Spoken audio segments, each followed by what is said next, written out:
ವಿಜೇಂದ್ರ ಅವರ ಎರಡನೇದು ಮೆಕ್ಕೆಜೋಳ ಬೆಳೆದ ವಿಚಾರ ಅಲ್ಲ ವಿಜೇಂದ್ರ ಸಭಾಧ್ಯಕ್ಷರೇ, ಮೆಕ್ಕೆಜೋಳ ಇವತ್ತು ಕರ್ನಾಟಕ ರಾಜ್ಯದಲ್ಲಿ ಅಲ್ಲ ವಿಜೇಂದ್ರ ಅವರ 54 ಲಕ್ಷ ಮೆಟ್ರಿಕ್ ಟನ್ ಅಷ್ಟು ಮೆಕ್ಕೆಜೋಳ ಬೆಳೆಯುವಂತದ್ದು ಸಭಾಧ್ಯಕ್ಷರೇ. ಬೆಳೆಯತಕ್ಕಂಥದ್ದು ಬೆಳಗಾವಿ ಮುಖ್ಯಮಂತ್ರಿ ಮಾತಾಡೋದು ಶಿವಮೊಗ್ಗ, ದಾವಣಗೆರೆ, ಕೋಲಾರ, ಚಿಕ್ಕಬಳ್ಳಾಪುರ ಇವೆಲ್ಲ ಜಿಲ್ಲೆಗಳಲ್ಲಿ ಮೆಕ್ಕೆಜೋಳನ ಬೆಳೆಯುವಂತದ್ದು ಮಾನ್ಯ ಸಭಾಧ್ಯಕ್ಷರೇ. ಮೆಕ್ಕೆಜೋಳ ಬೆಳೀತಕ್ಕಂಥ ರೈತರು ರಾಜ್ಯ ಸರ್ಕಾರಕ್ಕೆ ವಿನಂತಿ ಮಾಡಿದ್ದೇನು, ಅವರೇನು ರಾಜ್ಯ ಸರ್ಕಾರಕ್ಕೆ ಮೆಕ್ಕೆಜೋಳ ಬೆಳೆಯುವಂತ ರೈತರು ಸರಿಯಾದ ಸಂದರ್ಭಕ್ಕೆ ಖರೀದಿ ಕೇಂದ್ರವನ್ನ ಪ್ರಾರಂಭ ಮಾಡಿ ಅನ್ನುವ ವಿನಂತಿಯನ್ನಷ್ಟೇ ಮೆಕ್ಕೆಜೋಳ ಬೆಳೀತಕ್ಕಂಥ ರೈತರು ಮನವಿ ಮಾಡಿದ್ದು. ಆದ್ರೆ ರಾಜ್ಯ ಸರ್ಕಾರ ಇವತ್ತು ಅಸಡ್ಡತನದಿಂದ ಸರಿಯಾದ ಸಮಯಕ್ಕೆ ಇವತ್ತು ಖರೀದಿ ಕೇಂದ್ರ ಪ್ರಾರಂಭ ಆಗದೇನೆ ಕೇಂದ್ರ ಸರ್ಕಾರ 2,400 ರೂಪಾಯಿ ಎಂಎಸ್ಪಿ ರೇಟ್ ಫಿಕ್ಸ್ ಆಗಿದ್ರು ಸಹ ಇವತ್ತು ಖರೀದಿ ಕೇಂದ್ರ ಇಲ್ಲದೆ ಇರತಕ್ಕಂಥ ಪರಿಣಾಮವಾಗಿ ಮಧ್ಯವರ್ತಿಗಳಿಗೆ, ದಲ್ಲಾಳಿಗಳಿಗೆ 2,400 ರೂಪಾಯಿ ಫಿಕ್ಸ್ ಆಗಿದ್ರು ಸಹ 1,500, 1,600 ರೂಪಾಯಿಗೆ ಮೆಕ್ಕೆಜೋಳ ಖರೀದಿ ಮಾಡಿಕೊಂಡು ಇವತ್ತು ರೈತರ ಹತ್ರ ಮೆಕ್ಕೆಜೋಳ ಉಳ್ಕೊಂಡಿಲ್ಲ. ಇವತ್ತು ಮೆಕ್ಕೆಜೋಳ ಖರೀದಿ ಕೇಂದ್ರ ಪ್ರಾರಂಭ ಮಾಡಿದ್ರೆ ತಡವಾಗಿ, ಆದರೆ ತಡವಾಗಿ ಪ್ರಾರಂಭ ಆದ್ರೆ ಇವತ್ತು ರೈತರು ಅದನ್ನು ಹಿಡ್ಕೊಂಡು ಕೂರ್ತಕ್ಕಂಥ ಶಕ್ತಿ ಇಲ್ಲ. ಯಾಕಂದ್ರೆ ಕೋಲ್ಡ್ ಸ್ಟೋರೇಜ್ ವ್ಯವಸ್ಥೆ ಇಲ್ಲ, ವೇರೋಸ್ ವ್ಯವಸ್ಥೆ ಸಮರ್ಪಕವಾಗಿಲ್ಲ ಇವತ್ತು ಕರ್ನಾಟಕ ರಾಜ್ಯದಲ್ಲಿ. ಹಾಗಾಗಿ ಮೆಕ್ಕೆಜೋಳ ಬೆಳೀತಕ್ಕಂಥ ರೈತರು ಅಸಹಾಯಕರಾಗಿ ಕೇಂದ್ರ ಸರ್ಕಾರ 2,400 ಇವತ್ತು ದರವನ್ನು ಫಿಕ್ಸ್ ಮಾಡಿದ್ರು ಸಹ ಇವತ್ತು 1,600, 1,700 ರೂಪಾಯಿಗೆ ಮೆಕ್ಕೆಜೋಳ ಮಾರ್ತಕ್ಕಂಥ ಕೆಲಸ ಇವತ್ತು ಆಗಿದೆ. ಇದಕ್ಕೆ ರಾಜ್ಯ ಸರ್ಕಾರವೇ ಹೊಣೆ ಅನ್ನೋದನ್ನ ನಾನು ಸಂದರ್ಭದಲ್ಲಿ ಹೇಳ್ತೇನೆ ಮಾನ್ಯ ಸಭಾಧ್ಯಕ್ಷರೇ. ಇವತ್ತು ವಿಶೇಷವಾಗಿ ಕಲ್ಯಾಣ ಕರ್ನಾಟಕ, ಇವತ್ತು ಗುಲ್ಬರ್ಗ, ಯಾದಗಿರಿ ಜಿಲ್ಲೆಗಳ ಆ ಭಾಗದಲ್ಲಿ ಅತಿ ಹೆಚ್ಚು ತೊಗರಿಯನ್ನು ಬೆಳೀತಾರೆ ಮಾನ್ಯ ಸಭಾಧ್ಯಕ್ಷರೇ. ಗುಲ್ಬರ್ಗ ಜಿಲ್ಲೆ ಒಂದರಲ್ಲೇ ಸುಮಾರು 6.6 ಲಕ್ಷ ಹೆಕ್ಟೇರ್ನಲ್ಲಿ ತೊಗರಿಯನ್ನ ಬೆಳೀತಕ್ಕಂಥದ್ದು. ಇವತ್ತು ಕಲಬುರಗಿ ಜಿಲ್ಲೆನಲ್ಲಿ ಏನು ಜೂನ್ ಜುಲೈಲಿ ಅಧಿಕ ಮಳೆ ಆಗಿ ಚಿತ್ತಾಪುರ, ಸೇಡಂ, ಚಿಂಚೋಳಿ, ಕಮಲಾಪುರ, ಜೇವರ್ಗಿ, ಆಳಂದ ಎಲ್ಲ ಜಿಲ್ಲೆಗಳಲ್ಲೂ ಕೂಡ ಮಳೆ ಜಾಸ್ತಿಯಾಗಿ ಅಲ್ಲಿ ಬೆಳೀತಕ್ಕಂಥ ಉದ್ದು, ಹೆಸರು, ತೊಗರಿ ಎಲ್ಲವೂ ಕೂಡ ಸಂಪೂರ್ಣವಾಗಿ ಹಾಳಾಗಿರ್ತಕ್ಕಂಥದ್ದು. ಮಾನ್ಯ ಸಭಾಧ್ಯಕ್ಷೆ, ತಮ್ಮ ಮುಖೇನ ಸರ್ಕಾರದ ಗಮನಕ್ಕೆ ತರ್ತೇನೆ. ಏನು ತೊಗರಿ ಬೆಳೀತಾ ಇದ್ದಾರೆ 80% ಅಷ್ಟು ಮಾನ್ಯ ಸಭಾಧ್ಯಕ್ಷೆ 80% ಅಷ್ಟು ತೊಗರಿ ಬೆಳೆ ಹೊತ್ತು ಸಂಪೂರ್ಣ ನಾಶ ಆಗಿರ್ತಕ್ಕಂಥದ್ದು. ಇದಕ್ಕೆ ರಾಜ್ಯ ಸರ್ಕಾರದಿಂದ ಆ ಸಮಸ್ಯೆಗೆ ಸ್ಪಂದನೆ ಮಾಡತಕ್ಕಂಥ ನಿಟ್ಟಿನಲ್ಲಿ ಇನ್ನೂ ಕೂಡ ಒಂದು ಹೆಜ್ಜೆನೂ ಕೂಡ ಮುಂದಿಟ್ಟಿಲ್ಲ ಅನ್ನೋದನ್ನ ನಾನು ಮಾನ್ಯ ಸಭಾಧ್ಯಕ್ಷ ಸಂದರ್ಭದಲ್ಲಿ ತಮ್ಮ ಮುಖೇನ ಗಮನಕ್ಕೆ ತರಕ್ಕೆ ಇಚ್ಛೆ ಪಡ್ತೇನೆ. ಇವತ್ತು ತುಂಗಭದ್ರಾ ಅಣೆಕಟ್ಟಿನ ವಿಚಾರದಲ್ಲಿ ಸಾಕಷ್ಟು ಚರ್ಚೆ ಆಗಿದೆ. ಇವತ್ತೇನು ಆಗಸ್ಟ್ 10, 2024ರಂದು 33 ಏನು ಇವತ್ತು ಕ್ರಸ್ಟ್ ಗೇಟ್ ಒಂದು ಕುಸಿದ್ಬಿಟ್ಟು ಅವತ್ತೇ ಮಾನ್ಯ ಉಪಮುಖ್ಯಮಂತ್ರಿಗಳು, ನೀರಾವರಿ ಸಚಿವರು ಎಲ್ಲಾ ಕ್ರಸ್ಟ್ ಗೇಟ್ಗಳನ್ನು ಬದಲಾವಣೆ ಮಾಡಬೇಕು ಅಂತೇಳಿ ಎಕ್ಸ್ಪರ್ಟ್ಸ್ಗಳು ಒಪಿನಿಯನ್ ಕೊಟ್ಟಿದ್ರು, ಮಾಡಬೇಕು ಅಂತೇಳಿ ತೀರ್ಮಾನ ಮಾಡಿದ್ರು. ಆದ್ರೆ 1 ವರ್ಷ ಆದ್ರೂ ಸಹ 3 ತಿಂಗಳಲ್ಲೇ ನಾವೆಲ್ಲಾ ಗೇಟ್ಗಳನ್ನ ತೆಗೆದು ಹೊಸ ಗೇಟ್ಗಳನ್ನ ಹಾಕ್ತೀವಿ ಅಂತ ಹೇಳಿದ್ರು ಸಹ ಇವತ್ತಿಗೂ ಕೂಡ ಆ ಹೊಸ ಗೇಟ್ಗಳನ್ನು ಅಳವಡಿಸೋದಕ್ಕೆ ಸಾಧ್ಯ ಆಗಿಲ್ಲ. ಇದ್ರ ಪರಿಣಾಮ ಏನು? ಇವತ್ತು ಕೊಪ್ಪಳ ಇರ್ಬೋದು, ರಾಯಚೂರು ಇರ್ಬೋದು,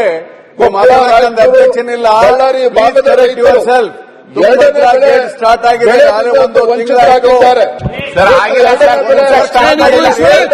ಶುರು ಮಾಡಿಲ್ಲ ಸರ್, ಸುಮ್ಮನೆ ಸರ್, ಕರೆಕ್ಟ್ ಇದೆ ಅವ್ರು ವರ್ಕ್ ಸ್ಟಾರ್ಟ್ ಆಗಿದೆ, ಆಗಿಲ್ಲ ಸರ್. ಸಭಾಧ್ಯಕ್ಷ,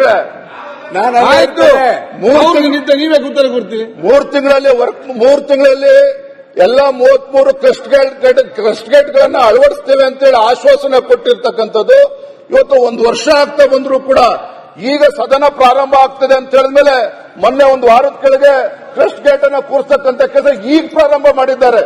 ನಾವು ಇವತ್ತು ಸರ್ಕಾರಕ್ಕೆ ತಮ್ಮ ಮುಖೇನ ಆಗ್ರಹ ಪಡಿಸ್ತಾ ಇರ್ತಕ್ಕಂಥದ್ದು, ಆ ಭಾಗದ ರೈತರು ಏನ್ ಅನ್ಯಾಯ ಮಾಡಿದ್ದಾರೆ, ನಮ್ಮ ಅಪೇಕ್ಷೆ ರೈತರ ಆಗ್ರಹ ಇರ್ತಕ್ಕಂಥದ್ದು, ಆ ಭಾಗದ ರೈತರು 2ನೇ ಬೆಳೆ ಬೆಳೆಯೋದಕ್ಕೇನು ಸಾಧ್ಯ ಆಗಿಲ್ಲ.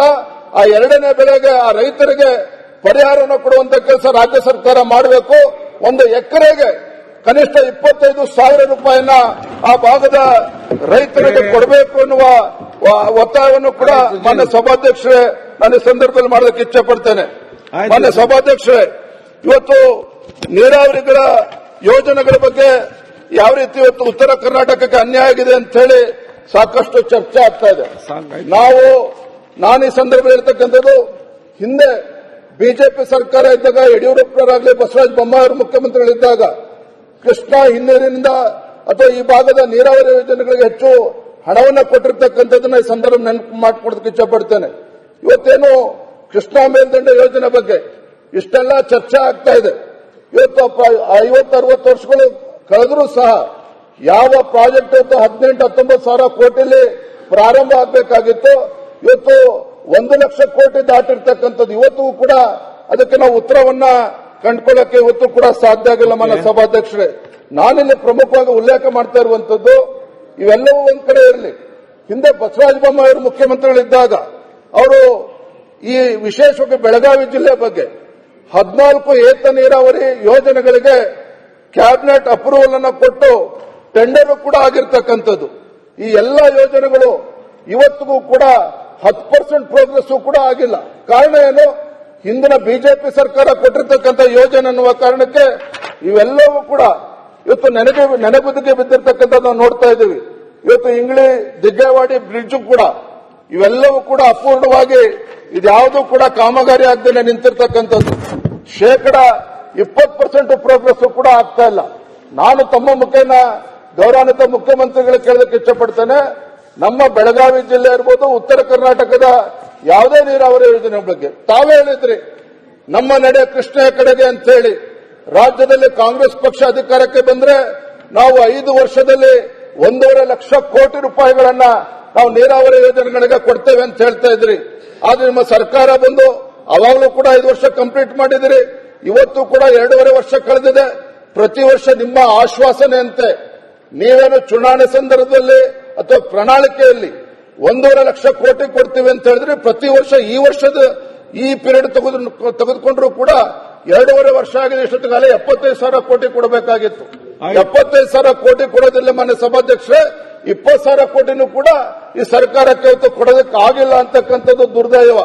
ಇದರಿಂದನೇ ಗೊತ್ತಾಗ್ತದೆ ಮಾನ್ಯ ಸಭಾಧ್ಯಕ್ಷರೇ, ಇದರಿಂದನೇ ಗೊತ್ತಾಗ್ತದೆ ಈ ರಾಜ್ಯ ಸರ್ಕಾರ ಇವತ್ತು ಉತ್ತರ ಕರ್ನಾಟಕದ ಬಗ್ಗೆ ಆಗಲಿ, ಈ ಭಾಗದ ನೀರಾವರಿ ಯೋಜನೆಗಳ ಬಗ್ಗೆ ಆಗಲಿ ಕಿಂಚಿತ್ತೂ ಕೂಡ ಕಾಳಜಿ ಇಲ್ಲದೇನೆ ಇವತ್ತು ಅನುದಾನ ಕೊಡದೇ ಇರತಕ್ಕಂಥದ್ದು ನಾವು ಈ ರಾಜ್ಯದ ಜನ ಗಮನಿಸ್ತಾ ಇದ್ದಾರೆ. ಮಾನ್ಯ ಸಭಾಧ್ಯಕ್ಷರೇ, ಕೊನೆ ಒಂದು ವಿಚಾರ ನನ್ನ ತಮ್ಮ ಗಮನಕ್ಕೆ ತಂದು ನನ್ನ ಮಾತನ್ನು ಮುಗಿಸ್ತೇನೆ. ಇವತ್ತು ನಿರುದ್ಯೋಗದ ಸಮಸ್ಯೆ ಬಗ್ಗೆ ಸಾಕಷ್ಟು ಚರ್ಚೆ ಆಗ್ತಾ ಇದೆ. ಮೊನ್ನೆ ಕೂಡ ಇದೇ ಧಾರವಾಡದಲ್ಲಿ ಒಬ್ಬ ನವಲಗುಂದದ ಒಬ್ಬ ಯುವಕ ಇವತ್ತು ನೇಣು ಹಾಕೊಂಡು ಸತ್ತಿರ್ತಕ್ಕಂಥದ್ದು ಕೂಡ ದುರ್ಘಟನೆ ನಡೆದಿರುವಂತದ್ದು. ನಾನು ತಮ್ಮ ಮುಖೇನ ರಾಜ್ಯ ಸರ್ಕಾರದ ಗಮನಕ್ಕೆ ತರಕ್ಕೆ ಇಚ್ಛಪಡ್ತೇನೆ. ಕೆಪಿಎಸ್ಸಿನ ಹೇಗೆ ಸುಧಾರಣೆ ಮಾಡಬೇಕು, ಹಿಂದಿನ ಸರ್ಕಾರ ಇದ್ದಾಗಲೂ ನಾವು ಕೇಳ್ತಾ ಇದ್ದೇವೆ. ಆದರೆ ಪ್ರತಿ ಸಂದರ್ಭದಲ್ಲೂ ಕೂಡ ಗೊಂದಲಗಳನ್ನು ನೋಡ್ಕೊಂಡು ಬಂದಿದ್ದೇವೆ. ಒಬ್ಬ ಅನುಭವಿ ಮುಖ್ಯಮಂತ್ರಿಗಳಿದ್ದಾಗ ಈ ಕೆಪಿಎಸ್ಸಿ ಸಮಸ್ಯೆನ ಬಗೆಹರಿಸೋ ಜೊತೆಗೆ ರಾಜ್ಯದಲ್ಲಿ ಲಕ್ಷಾಂತರ ಯುವಕರು ತಮ್ಮ ಮನೆಯನ್ನ ಬಿಟ್ಟು ಅಥವಾ ಹಾಸ್ಟೆಲ್ ಮಾಡಿಕೊಂಡು ಪಿಜಿ ಮಾಡಿಕೊಂಡು ಕುಟುಂಬ ಸದಸ್ಯರನ್ನ ಬಿಟ್ಟು ದೂರಕ್ಕೆ ಬಂದು ಹುಬ್ಬಳ್ಳಿ ಧಾರವಾಡದಲ್ಲಿ, ಬಿಜಾಪುರದಲ್ಲಿ, ಬೆಂಗಳೂರಿನಲ್ಲಿ ಇವತ್ತು ರೂಮ್ ಮಾಡಿಕೊಂಡು ಒಂದು ಕನಸನ್ನ ಕಟ್ಕೊಂಡು ಇವತ್ತು ಕಳೆದ 5-6 ವರ್ಷದಿಂದ ಇವತ್ತು ಜಾತಕ ಪಕ್ಷಿಗಳ ತರ ಕಾಯ್ತಾ ಇದ್ದಾರೆ. ಆದ್ರೆ ನೀವೇ ಭರವಸೆ ಕೊಟ್ಟಿದ್ರು ಸರ್ಕಾರ. ಇವತ್ತು ಚುನಾವಣೆ ಸಂದರ್ಭದಲ್ಲಿ ಇದೇ ರಾಹುಲ್ ಗಾಂಧಿ ಅವರು ಭಾರತ್ ಜೋಡೋ ಯಾತ್ರಾ ಸಂದರ್ಭದಲ್ಲಿ ಬಂದು ಕಾಂಗ್ರೆಸ್ ಸರ್ಕಾರ ಅಧಿಕಾರಕ್ಕೆ ಬಂದ್ರೆ ಇವತ್ತೇನು ಸರ್ಕಾರಿ ನೌಕರಿ ಹುದ್ದೆಗಳು ಖಾಲಿ ಇದ್ದಾವೆ, 2.5 ಲಕ್ಷಕ್ಕೂ ಹೆಚ್ಚು ಹುದ್ದೆಗಳು ಖಾಲಿ ಇದ್ದಾವೆ, ಅದನ್ನು ಭರ್ತಿ ಮಾಡ್ತೀವಿ ಅಂತೇಳಿ ಹೇಳಿದ್ರು ಇದೇ ಕಾಂಗ್ರೆಸ್ ಪಕ್ಷದವರು. ಆದ್ರೆ ಇವತ್ತು ಒಳ ಮೀಸಲಾತಿ ಬೇರೆ ಬೇರೆ ವಿಚಾರಗಳನ್ನ ಇಟ್ಕೊಂಡು ಇವತ್ತಿಗೂ ಕೂಡ ಯುವಕರು ಇವತ್ತು ಬೀದಿಗಳಿಂದ ಹೋರಾಟ ಮಾಡ್ತಾ ಇದ್ದಾರೆ, ಪ್ರತಿಭಟನೆ ಮಾಡ್ತಾ ಇದ್ದಾರೆ. ಆ ಹೋರಾಟ ಪ್ರತಿಭಟನೆ ಮಾಡ್ತಕ್ಕಂಥ ಯುವಕ ಯುವತಿಯರನ್ನ ಇವತ್ತು ಸರ್ಕಾರ ಅರೆಸ್ಟ್ ಮಾಡ್ತಕ್ಕಂಥ ಕೆಲಸವನ್ನು ಮಾಡ್ತಾ ಇರ್ತಕ್ಕಂಥದ್ದು ಇದು ಲಜ್ಜೆಗೇಡಿನ ವರ್ತನೆ. ಇವತ್ತು ರಾಜ್ಯದಲ್ಲಿರ್ತಕ್ಕಂಥ ಪ್ರತಿಯೊಬ್ಬ ಯುವಕರು ಕೂಡ ಇದ್ರ ಬಗ್ಗೆ ಇವತ್ತು ಬೇಸರ ವ್ಯಕ್ತಪಡಿಸ್ತಾ ಇರ್ತಕ್ಕಂಥ ಮಾನ್ಯ ಸಭಾಧ್ಯಕ್ಷೆ, ಇಷ್ಟೇ ಕೇಳ್ತಕ್ಕಂಥದ್ದು ಮಾನ್ಯ ಸಭಾಧ್ಯಕ್ಷೆ, ಈ ನಾಡಿನ ಯುವಕರ ತಾಳ್ಮೆಯನ್ನ ಪರೀಕ್ಷೆ ಮಾಡೋದಕ್ಕೆ ಹೋಗೋದು ಬೇಡ. ಈ ರಾಜ್ಯದಲ್ಲಿರ್ತಕ್ಕಂಥ ಯುವಕ ಯುವತಿಯರು ಕಳೆದ 16 ವರ್ಷಗಳಿಂದ ಇವತ್ತು ಸರ್ಕಾರದ ಲೋಪದಿಂದ ಇವತ್ತು ಎಲ್ಲವನ್ನೂ ಕೂಡ ತಾಳ್ಮೆಯಿಂದ ನೋಡ್ಕೊಂಡು ಬಂದಿದ್ದಾರೆ. ಈಗಲಾದ್ರೂ ಕೂಡ ರಾಜ್ಯ ಸರ್ಕಾರ ಎಚ್ಚೆತ್ತುಕೊಂಡು ಇವತ್ತು ಯುವಕರು ಬೀದಿಗಳಿಂದ ಹೋರಾಟ ಮಾಡ್ತಾ ಇದ್ದಾರೆ. ಅವರಿಗೆ ನ್ಯಾಯವನ್ನ ಕೊಡುವಂತ ಕೆಲಸ ಈಗಲಾದ್ರೂ ಮಾಡಬೇಕು ಅನ್ನುವ ಆಗ್ರಹವನ್ನ ತಮ್ಮ ಮುಖೇನ ಮಾನ್ಯ ಸಭಾಧ್ಯಕ್ಷ ನಾನು ಮಾಡ್ತಾ ಇದ್ದೇನೆ. ನಾನು ಇಷ್ಟ ಹೇಳ್ತಕ್ಕಂಥದ್ದು ಮಾನ್ಯ ಸಭಾಧ್ಯಕ್ಷರೇ, ಇವತ್ತು ಕಳೆದ 2.5 ವರ್ಷದಲ್ಲಿ ಇವರೇನೇ ಗ್ಯಾರಂಟಿಗಳ ಬಗ್ಗೆ ಭಾಷಣ ಹೊಡೆದ್ರು ಸಹ ಇವತ್ತು ಗೃಹಲಕ್ಷ್ಮಿ ಮತ್ತೊಂದಿರ್ಬೋದು. ಗೃಹಲಕ್ಷ್ಮಿ ಅಂತಕ್ಕಂಥದ್ದು ಒಂದು ರೀತಿ ಚುನಾವಣಾ ಲಕ್ಷ್ಮಿ ಆಗಿದೆ.